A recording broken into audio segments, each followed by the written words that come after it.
I stood in the hallway holding my son's iPad, my hands trembling as the video played. My wife Leah, laughing, her head tilted back in that way she used to laugh with me. But she wasn't with me. She was kissing another man in a car parked outside our house. The man was Coach Ryan, my son's soccer mentor, the guy who'd been coming to our home for dinner, who'd high-fived me at games, who I trusted with my kid. I could see my son's soccer jacket still draped across the back seat. The timestamp showed yesterday afternoon, while I'd been working a double shift at the hospital saving lives. Leah walked through the front door mid-laugh, still on her phone, still glowing from whatever she'd just been doing. Then she saw my face. Shaking. Holding the evidence. The air between us froze solid. Our daughter Mia peeked out from her bedroom doorway, her stuffed rabbit clutched to her chest. Leah's smile died. She whispered, her voice suddenly small, "It's not what it looks like." My voice came out broken, barely above a whisper. "The kids are watching. My name is Mark, and this is how I protected my kids first." Leah retreated to our bedroom and slammed the door hard enough to rattle the picture frames on the wall. I heard her pacing, heard muffled sobs or maybe curses. I couldn't tell anymore. The children stood in the hallway now, my 12-year-old son Tyler and 8-year-old Mia, their faces confused and scared in that way kids look when they know something's terribly wrong but don't understand what. I wanted to yell. God, I wanted to scream until my throat bled. But I didn't. My silence felt heavier than any rage could have been. I sat down on the couch, my son's iPad still glowing in my hands, the video paused on that image of her face pressed against his. The reality sank in slowly, like drowning in cold water. This wasn't an accident. This wasn't a mistake. Leah's betrayal wasn't new. This had been happening for months, maybe longer. Tyler stood at the edge of the living room, his hands shoved deep in his pockets. "Dad?" he said quietly. I looked up at him, at his worried eyes, and forced myself to breathe. "Go to bed, bud," I said, keeping my voice steady. "We'll talk in the morning." But inside, I was already planning how to protect them from what was coming. Let me take you back to before that night, before everything shattered. 6 months earlier, I'd trusted Leah completely. I'm a paramedic, working night shifts at County General, always missing dinners and school plays and bedtime stories. I'd send photos from the ambulance bay, little reminders that I was thinking about them even when I couldn't be there. Tyler played soccer and he was good at it, really good. When Leah first mentioned Coach Ryan, her voice had been casual, almost proud. "He's been helping Tyler train extra after practice," she'd said over breakfast one morning. "He has real potential." I'd be grateful. A dedicated coach willing to give extra time to my son? That felt like a blessing. I'd shaken Ryan's hand at the next game, thanked him for believing in Tyler. He'd smiled that easy smile and said, "Your boy's special. Happy to help." I thought Leah sounded proud when she talked about him. Now, replaying those conversations in my mind, I realized she'd sounded giddy. There was a lightness in her voice when she mentioned his name, a brightness I hadn't heard when she talked about me in years. I'd been too tired, too trusting, too stupid to notice. The signs had been there for months. Late-night texts that made her smile in the dark. Extra practices that lasted hours longer than they should have. Leah dressed differently, wearing makeup on Tuesday afternoons when she used to save that for date nights we never seemed to have anymore. I remembered the first time I'd caught her in a lie about her location. She'd said she was at the grocery store, but her car was parked at the soccer fields. When I'd asked about it later, she'd laughed it off, said she'd stopped to watch Tyler practice for a few minutes. I'd believed her because I'd wanted to. Because I didn't want to be that husband, the suspicious one, the one who checked phones and questioned every story. But now, sitting in the dark with that video burned into my brain, every memory felt poisoned. The betrayal wasn't just physical, wasn't just about sex or attraction. It was emotional, calculated, woven into the fabric of our family life. She'd brought him into our home, into our kids' lives, and I'd smiled and welcomed him in. 1 week before I discovered the video, Leah had told me something that made my stomach turn now. We'd been eating dinner, Tyler talking excitedly about an upcoming tournament, when Leah mentioned that Coach Ryan's wife Melanie was battling cancer. "Stage 3, she'd said, her voice sympathetic. "That's why I've been helping out so much at the fields. bringing snacks for the team, staying late. Ryan needs the support right now. I felt terrible for him. I'd even suggested we invite him over for dinner more often, give him a break from hospital visits and treatment schedules. Leah had agreed enthusiastically. Now I understand. The guilt of trusting her, of believing that lie, ate at me like acid. She'd used my compassion against me. She'd weaponized my empathy to cover her affair. I looked at myself in the bathroom mirror that night after the kids were asleep, and I barely recognized the man staring back. She used my compassion against me, I whispered to my reflection. The words tasted like poison. Behind the closed bedroom door, Leah was still crying or pretending to. I didn't care which anymore. 3 months ago, our neighbor Mrs. Patterson had said something I'd brushed off at the time. We'd been taking out trash bins on a Thursday morning, making small talk about the weather and the neighborhood watch meeting. Then she'd paused, giving me this look I couldn't quite read. "Leah and that soccer coach seem pretty close, huh?" she'd said with a tight smile. I'd laughed it off, said something about how dedicated Ryan was to the kids. Mrs. Patterson had just nodded slowly, that smile never quite reaching her eyes, and gone back inside. Now I recalled that smirk, that knowing look, and realized half the neighborhood probably knew before I did. They'd watched Leah and Ryan together at games, seen them laughing in parking lots, noticed things I'd been too busy or too blind to see. The humiliation replaced heartbreak. I wasn't just a cheated husband. I was the oblivious fool everyone pitied. But as I sat there in the dark, something hardened inside me. I wouldn't let my kids become the next punchline. I wouldn't let them carry the shame of their mother's choices. I'd protect them from this circus before they became the neighborhood gossip's favorite topic. The next morning, I called in sick to work for the first time in 3 years. I drove to a family law office in the next town over, somewhere Leah wouldn't accidentally see my car. The lawyer, a woman named Patricia Chin, listened to my story with the kind of practiced neutrality that came from hearing worse things every day. "I don't want revenge," I told her, my voice steady despite the exhaustion. "I want my kids safe." Patricia nodded, making notes. Then she looked up at me with serious eyes. "Your wife might try to twist this story to get custody. Women often have an advantage in family court, especially if they claim you're unstable or aggressive." My stomach dropped. "What do I do?" "Document everything," Patricia said. "Every interaction, every lie, every moment. But here's the crucial part. Don't let her know that you know. Not yet. If she realizes you're building a case, she'll start building her own." The weight of that advice settled on my shoulders like concrete. I'd have to go home and pretend nothing had changed, smile at the woman who'd betrayed me, sleep in the same house where she'd plotted against our marriage. "Can you do that?" Patricia asked. I thought about Tyler and Mia. I can do anything for them. Leah acted overly sweet the next morning, like nothing had exploded between us the night before. She made pancakes, Tyler's favorite, humming while she flipped them. She hugged both kids extra long before they left for school, told them she loved them in that exaggerated way that felt performative.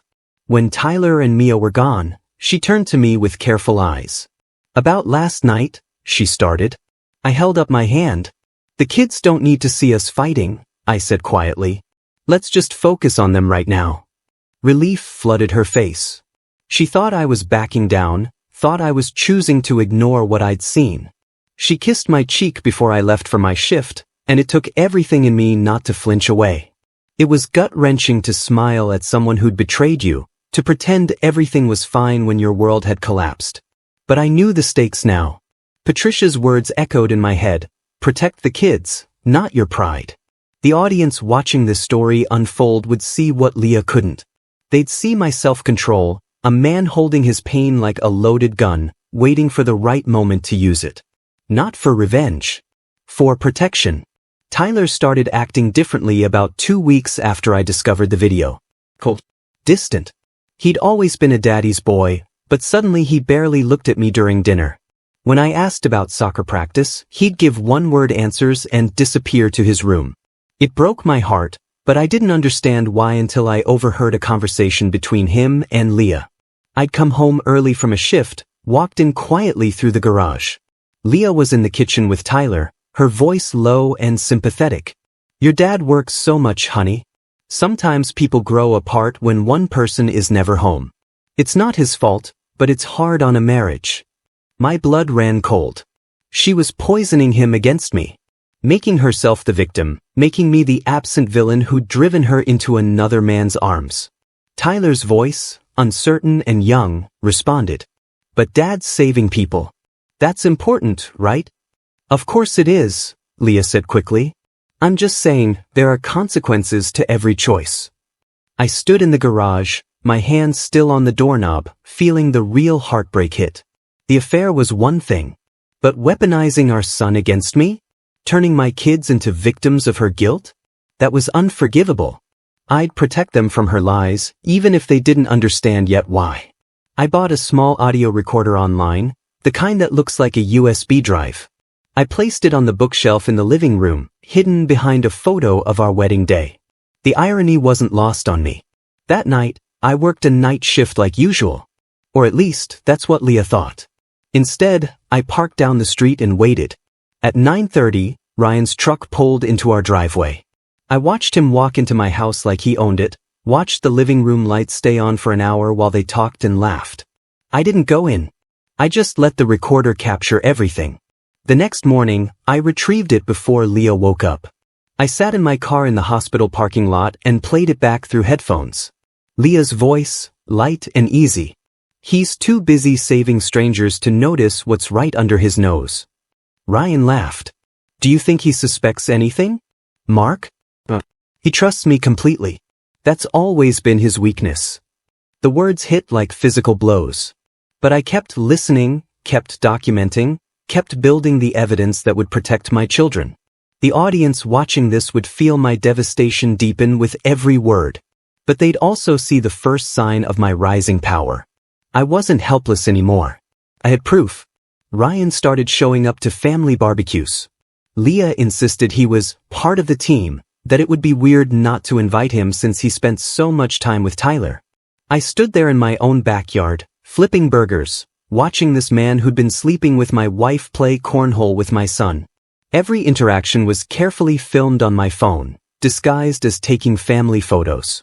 I captured the subtle glances between Ryan and Leah, the way her hand would linger on his arm when she handed him a drink, the private smiles they exchanged when they thought no one was watching. My neighbor, Mr. Harrison, caught my eye once. He looked uncomfortable, like he wanted to say something but didn't know how. I gave him a slight nod. I knew what this looked like. But I also knew what I was doing. Every second was painful, like pressing on a bruise, but it was strategic. Tyler laughed at something Ryan said, and my chest ached. My son had no idea this man was destroying our family. Neither did Mia, who was showing Ryan her newest drawings. I smiled through it all, played the role of the oblivious husband, and added more evidence to my growing file. I was building something bigger than revenge. I was building protection. Mia's 8th birthday fell on a Saturday. We'd planned a small party, just family and a few friends from school. Leah had promised to handle the decorations while I picked up the cake. But 2 hours before the party, she disappeared. Just running to grab some extra party supplies, she'd said, kissing Mia's head. Be back in 30 minutes. An hour passed. Then 2. I set up decorations with Tyler's help, trying to hide my fury behind smiles. Mia kept asking where Mommy was, her little face worried. She'll be here soon, sweetie, I promised, though I knew better. The party went on without her. I took photos of Mia blowing out candles, of kids running around in our backyard, of my daughter's face trying so hard to look happy. That night, after everyone left and the kids were asleep, I got a text from an unknown number. It was a photo of Leah and Ryan at a sports bar across town, drinks in hand, his arm around her shoulders. The caption read, "Still believe she's shopping?" I stared at that photo for a long time. Then I saved it, added it to the folder on my laptop labeled, Truth, and went to check on Mia. She was asleep, her birthday crown still on her head. I'd protected her from knowing where her mother really was. But I wouldn't forget. My evidence folder grew thicker every day. Screenshots of texts I'd recovered from our phone bill showing hundreds of messages between Leah and Ryan. Photos of them together at places she'd claimed to be alone. Audio recordings of conversations where they discussed me like I was the problem, like my dedication to my job was justification for destroying our family. I had bank statements showing money spent at hotels during my shifts. GPS data from her phone showing patterns I'd carefully documented. I kept everything organized, labeled, time-stamped. Patricia reviewed it all and nodded with grim satisfaction. "This is solid," she said. "Very solid." But I wasn't just building a legal case. I was spending more time with Tyler and Mia. Real time. I traded shifts to make it to soccer games. I helped with homework. I cooked dinner on my nights off. I was strengthening the bond Leah had tried to weaken with her lies. Tyler started warming up to me again, started remembering why he'd always been a daddy's boy. Mia drew pictures of us together. This wasn't about revenge anymore. It had never really been. It was about survival. About making sure that when the truth finally came out, my kids would know who'd always protected them. Who'd always put them first. Even when it hurts. Leah started a new strategy about a month after I'd discovered everything. She began accusing me of being emotionally distant, of not being present even when I was home. One night, after the kids were asleep, she sat me down with tears in her eyes. "I think we need help," she said, her voice trembling. "Marriage counseling. I feel like we're drifting apart, and I don't want to lose us." It was a masterful performance. If I hadn't known the truth, I might have believed her. But I understood what she was doing. She was building a paper trail, creating a narrative where she tried to save the marriage and I'd been the one who was checked out. If this went to court, she wanted witnesses who could say she'd suggested therapy, that she tried to fix things. "Okay," I said quietly. "Let's try counseling." Her relief was visible. She thought she was manipulating me. She thought she was 10 steps ahead. What she didn't know was that I'd already consulted with Patricia about this exact scenario. "Go to the therapy," Patricia had advised. "Be honest but controlled. Let the therapist see who's really trying and who's performing." The audience watching this would feel the tension. Leah was cunning, calculating, building her defense. But I was calm. I was prepared. And I knew something she didn't. The truth always wins in the end. Our first therapy session was surreal. Dr. Winters, a soft-spoken woman with kind eyes, asked us each to share our perspective on the marriage. Leah went first, painting herself as the neglected wife of a workaholic husband. She talked about lonely nights, about raising kids essentially alone, about feeling invisible in her own home.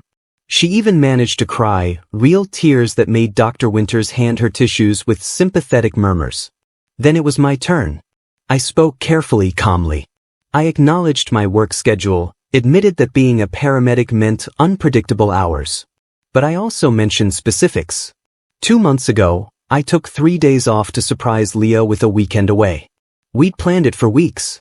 But the morning we were supposed to leave, she said she'd forgotten about a commitment at Tyler's school. I didn't say more. Just let that fact hang there. Dr. Winters made a note. "What commitment was that?" Leah's face flickered. "It was the booster club meeting. They needed me there." "On a Saturday morning?" I asked gently. She nodded quickly. Too quickly.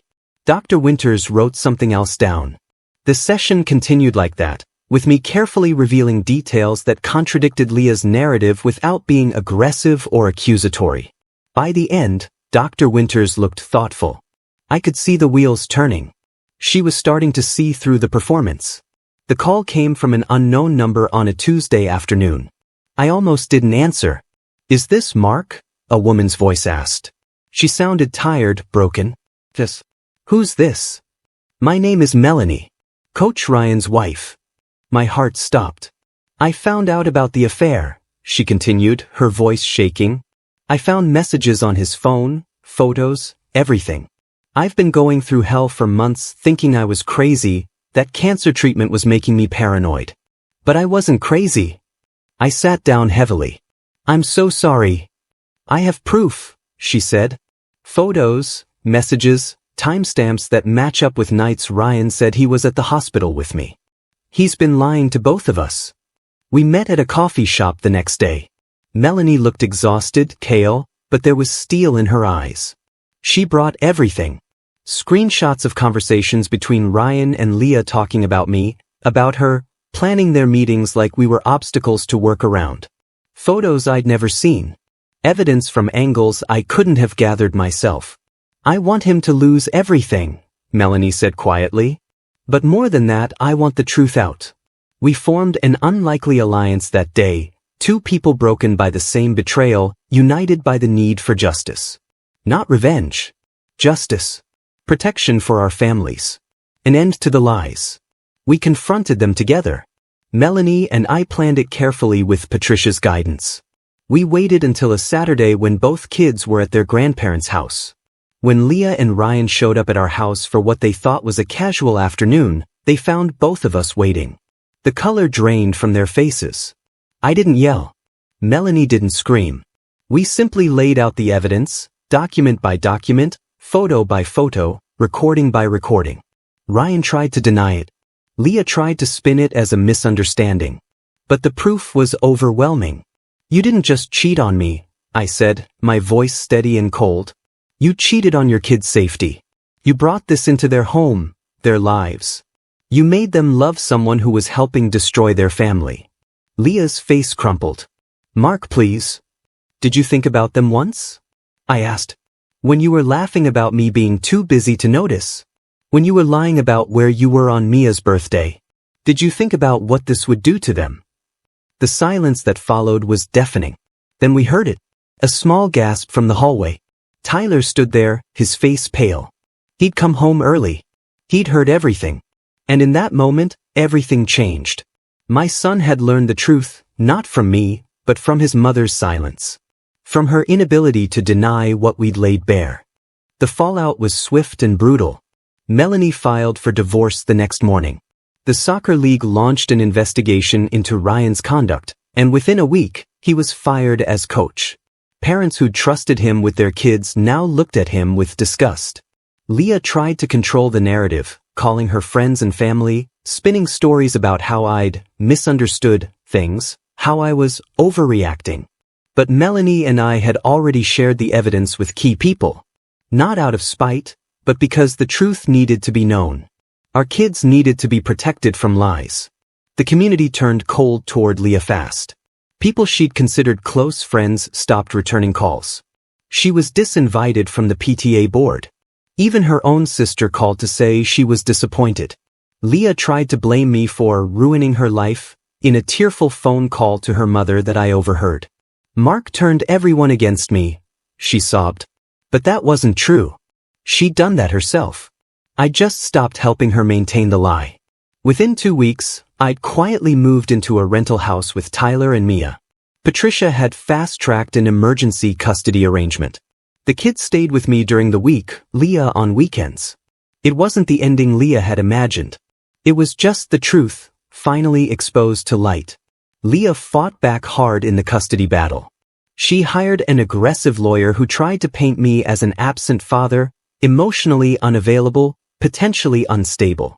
They brought up my long work hours, suggesting I was neglectful. In one particularly ugly court session, her lawyer accused me of emotional abuse, claiming I'd isolated Leah and controlled her movements. It was absurd, but it was also strategic. I sat there, listening to these lies, feeling Patricia's hand on my arm keeping me calm. Then it was our turn. Patricia presented the evidence methodically. The recordings where Leah admitted to lying. The financial records showed she'd spent money on hotels. The testimony from Melanie about the affair. The photos of Ryan in our family home. The texts discuss how to hide it from me.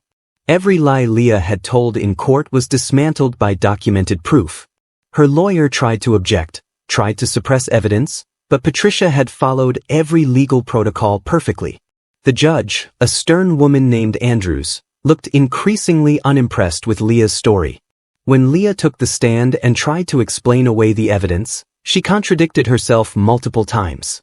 I watched her unravel and I didn't feel triumph. I felt sad. This was the mother of my children, destroying herself with lies she couldn't maintain. But I also felt resolved. My kids needed stability. They needed truth. And they needed protection from this chaos. The breakthrough came from an unexpected place. Tyler asked to speak to the judge privately. At 13, he was old enough in our state to express a custody preference. Patricia and I waited outside the judge's chambers while my son went in alone. Leah paced the hallway, her lawyer trying to calm her down. I sat still, trusting my son to tell his truth.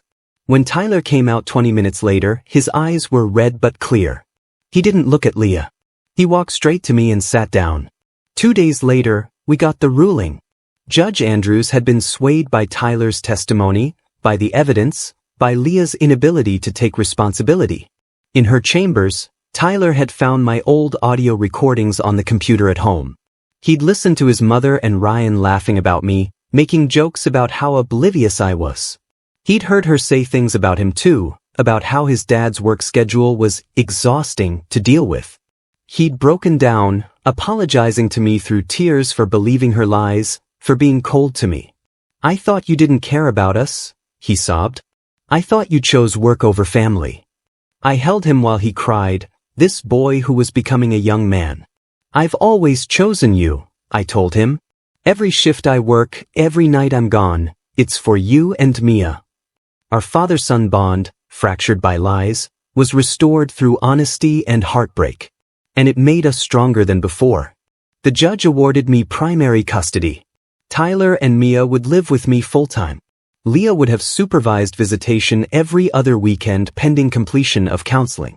The courtroom was silent as Judge Andrews read her decision. She looked at Leah directly when she spoke. "Your deception wasn't just marital infidelity," the judge said.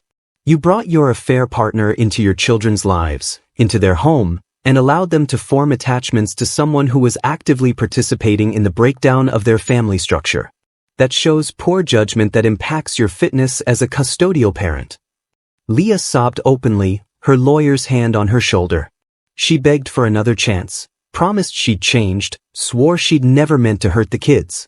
I sat there, watching the woman I'd loved for 15 years fall apart, and I felt nothing but emptiness. No triumph. No satisfaction. Just exhaustion. "I hope you learn how to be honest," I said quietly as we left the courtroom. "If not for me, then for them." She looked at me with mascara-stained cheeks, searching for something in my face. Forgiveness, maybe. Or absolution. But I couldn't give her that. Not yet. Maybe not ever. My job now was protecting Tyler and Mia from the wreckage. Her job was figuring out how to rebuild herself into someone worthy of their trust again. 3 months passed. We settled into a new normal. Tyler joined a different soccer league with a coach who actually cared about the kids. Mia started therapy to work through the confusion and hurt. The house we'd rented was smaller than our old home, but it felt lighter somehow. The kids smiled again. Laughed again. Then Leah called. "Can we talk?" she asked. "Just the two of us. Please." I hesitated. Patricia had warned me about post-divorce manipulation tactics. But part of me, the part that had loved her for 15 years, wanted to believe people could change. "Okay," I said. "Coffee shop. Public place." She agreed immediately. We met on a Thursday afternoon at a cafe neither of us had been to before. Leah looked different. Thinner, tired, but something in her eyes had changed too. Softer maybe? Or just defeated. "Thank you for meeting me," she started. I nodded, waiting. The audience watching this story would brace for one last emotional punch. Because people like Leah rarely changed without first hitting rock bottom. And from the look on her face, she'd found that bottom and spent some time there. The question was whether she'd learned anything from the fall. Or if this was just another performance in a long line of manipulations. Leah started by apologizing. She talked about therapy, about facing hard truths about herself, about understanding how badly she'd hurt everyone. It sounded genuine. It felt practiced. Then the conversation shifted. "I want to be more involved in the kids' lives," she said. "I've changed, Mark. I'm not the person I was. I think it would be good for them to have more time with me." I studied her face. What kind of time? Maybe split custody? Or even just let me have them one extra weekend a month to start. Her voice was careful, measured. "They need their mother." "You're right," I said. "They need a mother. But they need one who puts them first. Who doesn't lie to them or about them? Who doesn't put them in positions where they have to choose sides? Her face hardened slightly. That's not fair. Isn't it? I kept my voice calm. You lost custody because of choices you made, Leah. Choices that put your wants ahead of their needs. Until you truly understand that, nothing changes. The conversation turned manipulative then, just like Patricia had warned. Leah brought up our wedding vows, our history, the good times we'd had. She suggested moving back into the house, for the kids' stability. I refused calmly but firmly. You lost that right when you stopped protecting them. It wasn't cruelty. It was closed. And it was necessary. The months that followed were harder for Leah than I'd expected. She lost her job at the marketing firm after gossip about her affair spread through professional circles. Small town problems. Everyone knew everyone.